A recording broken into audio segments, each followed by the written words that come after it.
All right, so in my last video, I demonstrated how ChatGPT can spin up some code based on a simple prompt. In that one, I had it create some code to solve for Conway's game of life, and that was a pretty common problem to solve, so there was nothing special going on there. Here, I want to try something a little different. In the real world, we start with requirements, and ideally, we should start with tests. So I want to explore what ChatGPT can do with actual requirements to see if it can extrapolate unit tests to sort of simulate that test-driven development where the tests are written first, and then from the test, see if we can generate some working code. So what I have here is some pseudocode. It's basically step-by-step instructions on how to create a peanut butter jelly sandwich. So as you can see, step one is you got to get the ingredients. Step two, lay out the bread. Step three, spread the peanut butter on one slice of the bread, spread jelly on another slice of the bread, put the two slices together, and then maybe cut the sandwich, and then you're going to serve it and enjoy it. Okay, so what I've done here is I've spun up a little console app. I'm calling it Peanut Butter Jelly App. I haven't really decided what the application is going to look like, but what I think is going to happen is I'm going to have the main method here actually execute some sort of peanut butter jelly service. And within that service, it's going to orchestrate the creation of the peanut butter jelly sandwich. And I'll make it a public class because I want the unit test project to be able to easily access it.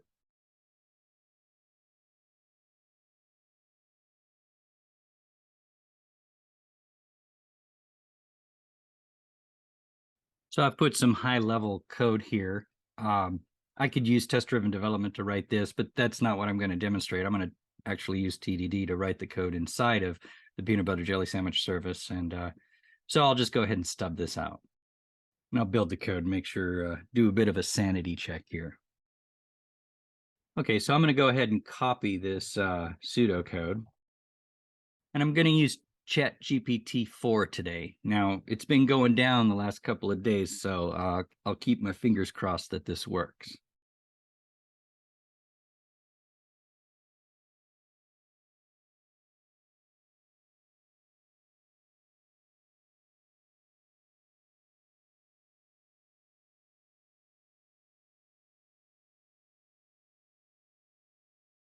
Okay, so I gave it a little bit of background information. I told it that I'm developing a console app. I gave it the 2 lines of code that I wrote to instantiate that service and get a sandwich. And then I pasted the pseudocode, and hopefully it understands that well enough to help me create a test project with some unit tests that I can use to flesh out that service. Okay, so that's pretty cool. It's given me a bit of a scaffolding for my unit test. It didn't actually write the unit test for me, but I'll go ahead and start with this. Now I notice that it's using the in-unit framework, so I'm going to go ahead and create a test project that is using in-unit.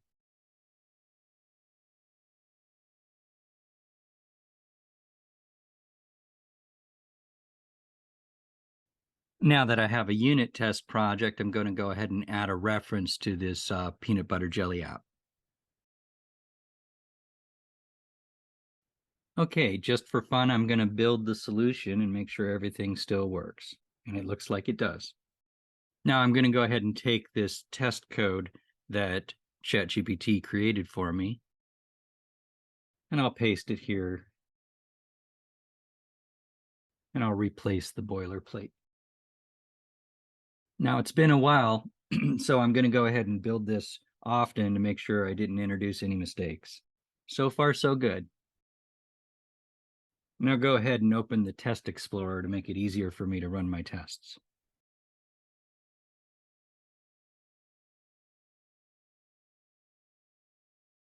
Now it looks like the tests can actually run and they can actually pass, but that's because the tests aren't actually doing anything. So now I want to see if GPT can actually turn this scaffolding into real tests. And that's nice of GPT to remind me of the main purpose of test-driven development. Now, typically, we want to write and execute one test at a time using the red-green refactor approach. But the goal here is to save a little bit of time and see if I can get a whole suite of working tests. And this is nice, even though I didn't ask it to, it seems to be organizing the unit test using the arrange, act, assert structure. Now that's kind of cool. It added a little disclaimer telling me that it provided a simplified version of the test, but that's okay. We'll work with it.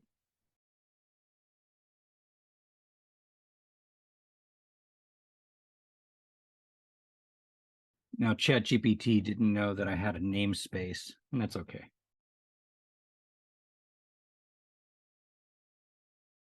So I'm being a little brazen and kind of just blindly copying what GPT gave me. But I'll go ahead and test these one at a time. So what I'll do is I'll go ahead and comment out all of the tests except for the setup and just make sure that the thing builds. Okay, build is successful. Now I can start working with these one test at a time. So I'll uncomment the first test. Now, the first thing I notice is that the give me a sandwich method doesn't actually exist, at least not in this form. And the problem is because it's been flagged as internal. So that red squiggly went away. Now, normally we like to do one assert per unit test, but I think in this situation, this is okay. Now, you might consider this a deep comparison of the object that's been created, and it's comparing each property to the expected value. Some of you might have used that Fluent Assertions tool where you can do a deep comparison. Now, the goal is to get each test to pass one at a time using red-green refactor. Now, if I were to actually execute the test, it would be red. Well, first there's build errors. So we're going to fix those build errors. Well, the first problem is that the sandwich is of type var. And the var type can't really reference properties. So we need to fix that. Now, this class doesn't actually exist.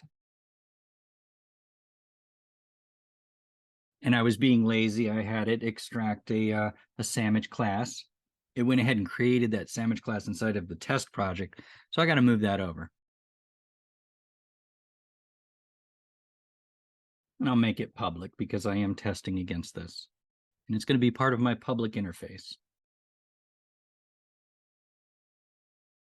So now the sandwich class exists, but we have a new problem because the peanut butter jelly service is not returning a sandwich type.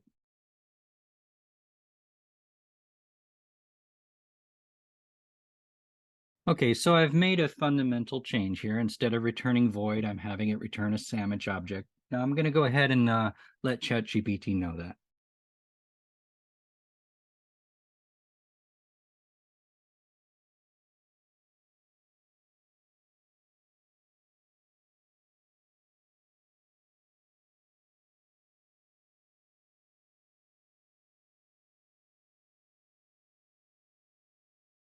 Now GPT is getting excited and jumping the gun a little bit and giving me some more code than I asked for. But I kind of like it, and I think I'll use it. Now, of course, because I haven't got my test to pass, some of these properties don't actually exist.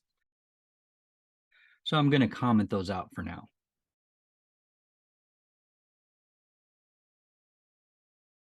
And I'll build my code and make sure everything is good.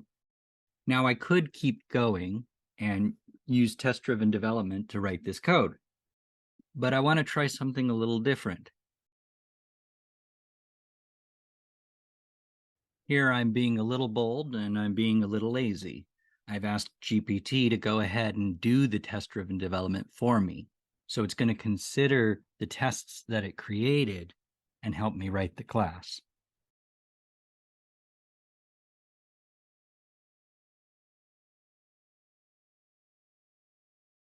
That's pretty cool. It created the subclasses for me.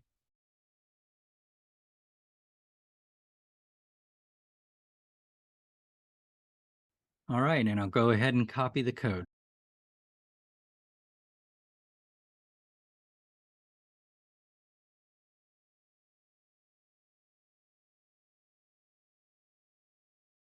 Now, this is interesting. It decided to create a subclass for sandwich, even though I had already created one. But that's my fault because I didn't tell it that I had a separate class. So I'll go ahead and remove the one I had created.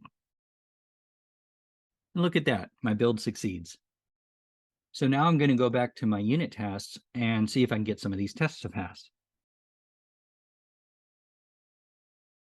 Most of the red squigglies went away. Let's see what we've got left. I'm not sure what Visual Studio is recommending here, but I'll go ahead and click on that light bulb. Looks good to me. Looks like it's trying to turn me into a better tester. I also noticed that sandwich is got a red squiggly, and I think that's because it wanted to spell it correctly, as in sandwich.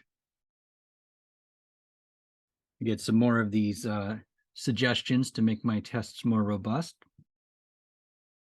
It looks like my unit test project builds and my peanut butter jelly app builds. So now I'm going to go ahead and execute my tests. Well, that's kind of awesome. Look at all that green. Now the moment of truth, I'm going to go ahead and uncomment the main method.